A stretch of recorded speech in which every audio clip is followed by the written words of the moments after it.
गुरुवार को जय हिंद एकेडमी में महाराणा प्रताप की जयंती हर्षोल्लास के साथ मनाई गई, जिसके मुख्य अतिथि भारत सरकार के दूरसंचार विभाग के सलाहकार रिकॉर्डर आदर्श शर्मा उपस्थित रहे। मुख्य अतिथि शर्मा ने विद्यार्थियों का मार्गदर्शन किया। विद्यार्थियों को महाराणा प्रताप के जीवन के संघर्ष के बारे में जानकारी दी। शर्मा ने कहा कि महाराणा प्रताप ने अपने स्वाभिमान व अपनी प्रजा के लिए अपना सब कुछ न्योछावर कर दिया। महाराणा प्रताप ने मुगलों की गुलामी कभी स्वीकार नहीं की। विद्यार्थियों ने भी महाराणा प्रताप के सम्मान में अपने विचार भी प्रकट किए। इस दौरान जय हिंद एकेडमी के डायरेक्टर बेरूलाल शर्मा सहित एकेडमी का पूरा स्टाफ मौजूद रहा। मेरे को ऐसा लग रहा है कि आज अगर आपको कुछ युद्ध जैसी स्थिति हो जाए, सबसे मैं कोई तुलना नहीं कर रहा हूँ, लेकिन जितने भी राजा महाराजा हुए हैं उनका अगर अपन इतिहास उठा के देखें तो सबसे व्यवस्थित लिखा गया और सबसे शानदार इतिहास वो मेवाड़ का इतिहास है।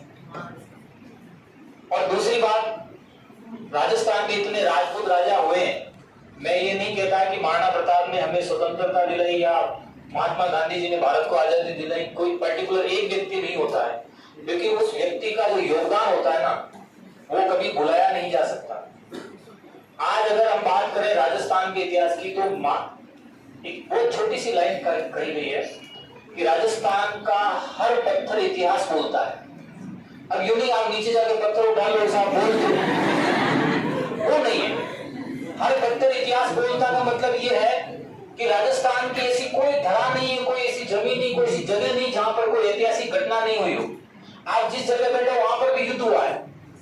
कुवारा का युद्ध सुना होगा, 1857 की क्रांति का दिलवाड़ा नामक जगह पर हुआ था। आप समझ रहे मेरी बात।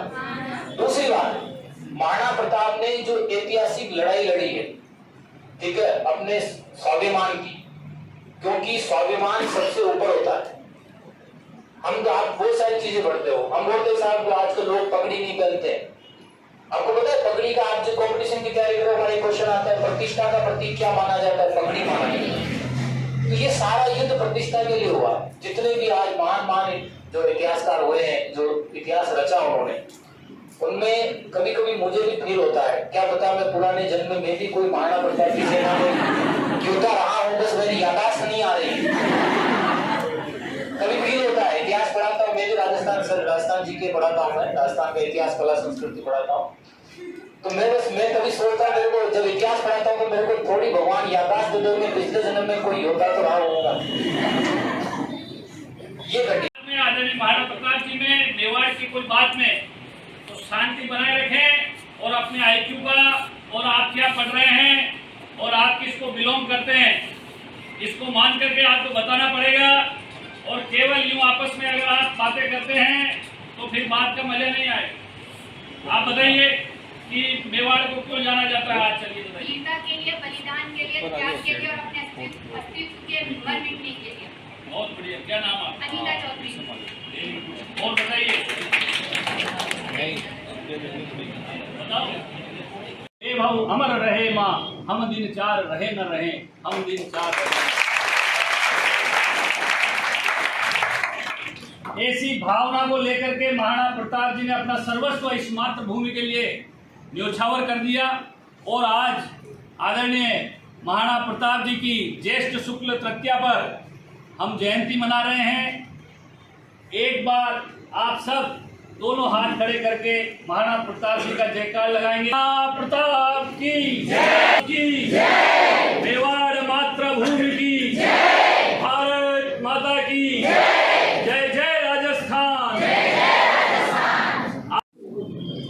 आज आप जय हिंद एकेडमी में आए हैं, तो महाराणा प्रताप आज जन्म उत्सव है, उसके लिए क्या संदेश देना चाहेंगे? महाराणा प्रताप जी की आज जयंती है, हम उनके श्री चरणों में प्रणाम करते हैं। और आज जय हिंद एकेडमी द्वारा महाराणा प्रताप जी की जयंती पर कार्यक्रम रखा गया है। सभी बच्चों से हमने निवेदन किया है कि जो महाराणा प्रताप जी के जो आदर्श थे और जिस प्रकार उन्होंने त्याग, तपस्या और उस दम पर स्वाभिमान को जिंदा रखा, मेवाड़ को आज़ाद रखा और अंतिम सांस तक अपने राष्ट्र के लिए लड़े, चाहते तो महलों में आराम कर सकते थे, लेकिन महलों में आराम नहीं करके और अपना सब कुछ त्याग करके और राष्ट्र भूमि के लिए उन्होंने अपना सर्वस्व न्योछावर करके और घास की रोटी खा करके इस आज़ादी को लड़ाई को लड़ा है। इसलिए आज हमने महाराणा प्रताप जी को याद किया है। युवाओं को क्या संदेश देना चाहेंगे? युवाओं को मैं कहना चाहता हूं कि आज पुनः हम रोटी खा रहे हैं और रोटी के लिए जी रहे हैं, वो राष्ट्र के लिए कुछ नहीं। अगर हमें राष्ट्र के लिए जीना है तो हर चीज़ में जिस प्रकार कण कण में भगवान होता है, उसी प्रकार हमें ये देखना पड़ेगा कि आज राष्ट्र में किस प्रकार किस चीज़ की ज़रूरत है। अगर आम आदमी को हमारी ज़रूरत है तो आम आदमी के लिए लड़ें। अगर आज हमारी पढ़ाई का किसी गरीब व्यक्ति को लाभ मिल सकता है तो उस गरीब व्यक्ति को हम पढ़ाएं। गरीब व्यक्ति आगे बढ़ेगा तो संपूर्ण देश आगे बढ़ेगा। इसके लिए कहीं ना कहीं हमें भी अपना त्याग, तपस्या और बलिदान इस राष्ट्र के लिए करना चाहिए। राष्ट्र हमें देता है सब कुछ, हम भी तो कुछ देना सीखें। इस तर्ज पर युवा काम करें। महाराणा प्रताप के जीवन का कोई छोटा सा पहलू जो महाराणा प्रताप जी ने अकबर से युद्ध किया और हल्दी घाटी में बहुत भीषण युद्ध हुआ। और महाराणा प्रताप जी का जब हम उदयपुर जाकर के स्टेचू देखते हैं और उनका जो म्यूजियम हम देखते हैं तो किस प्रकार महाराणा प्रताप की ये पर्सनालिटी रही होगी कि आज 100 किलो के भाले को जब व्यक्ति घोड़े पर बैठ करके हाथ में लेता है और 200 किलो के कवच को जो व्यक्ति पहन करके और युद्ध करता था, तो आप सोचिए कि उनकी कितनी बड़ी महान पर्सनालिटी रही होगी। इसलिए आज ऐसी पर्सनालिटी और ऐसा सर्वांगीण विकास कि आपका दिमाग भी चले, आपका शारीरिक बल भी मजबूत हो, आपका मानसिक बल भी मजबूत हो, आपका आत्मसम्मान भी मजबूत हो और आप राष्ट्र के लिए भी कुछ सोचें। ऐसा पूरा संपूर्ण ऑलराउंडर जब आज देश का युवा बनेगा तो भारत पुनः विश्व गुरु बनेगा और विश्व गुरु बनने से भारत को कोई नहीं रोक सकता। आपका नाम? एडवोकेट आजाद शर्मा। आज हमने जय हिंद अकेडमी में महाराणा प्रताप की जयंती के ऊपर एक छोटा सा कार्यक्रम आयोजित किया, जिसमें भारत सरकार की दूरसंचार समिति के सलाहकार महोदय माननीय एडवोकेट आजादी भाई साहब मुख्य अतिथि के रूप में पधारे।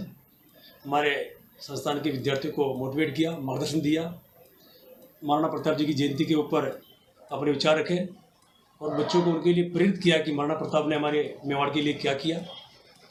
तो आज इस कार्यक्रम के अंदर जो भाई साहब पधारे, हम उनका सम्मान करते हैं, सत्कार करते हैं और बच्चों से भी निवेदन करते हैं कि हमें महाराणा प्रताप से प्रेरणा लेनी चाहिए और उन्हीं के आधार पर उनके मार्गदर्शन से आगे बढ़ना चाहिए। अकेडमी में बच्चों के लिए हम निःशुल्क व्यवस्था कर रखी है। हमारे यहाँ पर BSTC PTT का जो कोर्स होता है वो निःशुल्क है। हम नाम मात्र का एक बिजली और पानी का पैसा लेते हैं उनसे, इसके सिवाय हम कोई पैसे नहीं लेते उनसे। नीट के बच्चे भी जो होते हैं उनसे हम 50% में पढ़ाते हैं और जो ऐसा ही बच्चे आते हैं हम उन्हें बिल्कुल निःशुल्क पढ़ाते हैं। प्रेजेंट टाइम में 600-700 बच्चे हमारे अधीनरत हैं, इसमें से लगभग 400 बच्चे हमारे पास रीट के हैं और लगभग 80-90 बच्चे हमारे पास सेकेंड ग्रेड फर्स्ट ग्रेड के बच्चे हैं। युवाओं से यही है इनसे कि आप पढ़ें, जो ऐसा ही बच्चे हैं उनको हमारे तक पहुँचाएँ। जो बच्चा सक्षम नहीं है, आर्थिक स्थिति से सुदृढ़ नहीं है, आप उन्हें हमें मिलाएं ताकि हम उनको मार्गदर्शन दे सकें। पहले भी बहुत सारे बच्चे ऐसे थे, मेरे आर्थिक सेक्टर के बहुत सारे भील जाति के बच्चे आज भी टीचर हैं, जिनका पता आप वहाँ जाकर कर सकते हो, तो उनको भी हमने यहाँ पे निःशुल्क पढ़ाया है। नाम बिरोड़ा शर्मा, डायरेक्टर जय हिंद अकेडमी बिरोड़ा।